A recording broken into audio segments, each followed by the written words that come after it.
I'm Julianne DeLynn Hatton, and you're listening to Faith and Reason on the Mormon Faircast. This series will discuss the prophet Joseph Smith and the authenticity of the gospel he restored. I'll be speaking with Michael R. Ash, author of the book of Faith and Reason, 80 Evidences Supporting the Prophet Joseph Smith. Welcome, Michael Ash. Hi, Julianne. Today we'll be speaking about trails and trail names. Why, generally speaking, do you think it was important to talk about trails in your book, Faith and Reason? Well, there's some interesting things that we have learned about ancient cultures, especially on the Arabian Peninsula, in regards to trails and trail names. And it ties into what we read in the Book of Mormon. So there's some fascinating parallels. Let's turn to 1 Nephi 2:5. It says, "He came down by the borders near the shore of the Red Sea, and he traveled in the wilderness in the borders which are nearer the Red Sea." Describe these trails. Yeah, there's what they call Frankincense Trails, which are basically ancient caravan trade routes that ran near the Red Sea. And these were, for lack of better description, a pathway that traders would move up and down the Arabian Peninsula to, sell their wares and trade their wares. And when we think of trails as 21st century Americans, we think of hiking trails, Right?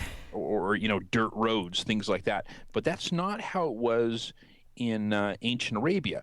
These trails could be over a mile wide. There wasn't any markers, really. They were just kind of general direction in the sense that people would travel. And you could walk on one of these trails and pass by somebody else on the trail and never see them, because they could be, quite a ways away from you. So it's not what we would have envisioned today, but these were, like I said, general pathways that were used in ancient times, right when Lehi would have lived. Do today's scholars know more about trails than they did in Joseph Smith's time? Yeah, definitely. We really didn't know much about, or anything about, these frankincense trails and the routes that they would have gone in Joseph Smith's day. And now we have a lot of information, and again, it matches precisely what we read about in the Book of Mormon. Now let's talk a little bit about naming trails. In the Book of Mormon, Lehi renames rivers and valleys after people in his party. Would you read this passage from your book? Yeah, and this is from 1 Nephi 2, verse 8, 9 through 10 and 14. "And it came to pass that he called the name of the river Laman, saying, Oh, that thou might be like unto this river, continually running into the fountain of all righteousness. And he also spake unto Lemuel, Oh, that thou mightest be like unto this valley, firm and steadfast, and immovable, in keeping the commandments of the Lord.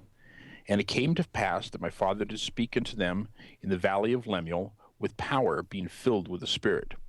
As Lehi and his family traversed these trails, these frankincense trails, as they came to different places, he renamed them. He called the river Laman and the valley Lemuel. And, it's interesting because he talks about the valley being firm and steadfast, and that's not normally how we would describe a valley being firm and steadfast, but that's actually a proper description in ancient Hebrew.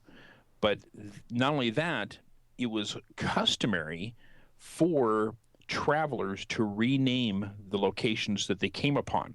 So, you didn't have signs that this is the name, or you didn't have geographical maps like we have today. So when you came upon a new mountain or valley or river or whatever, you gave it the name that you wanted. And this is, of course, exactly, again, what we find in the Book of Mormon. Thank you, Michael Ash.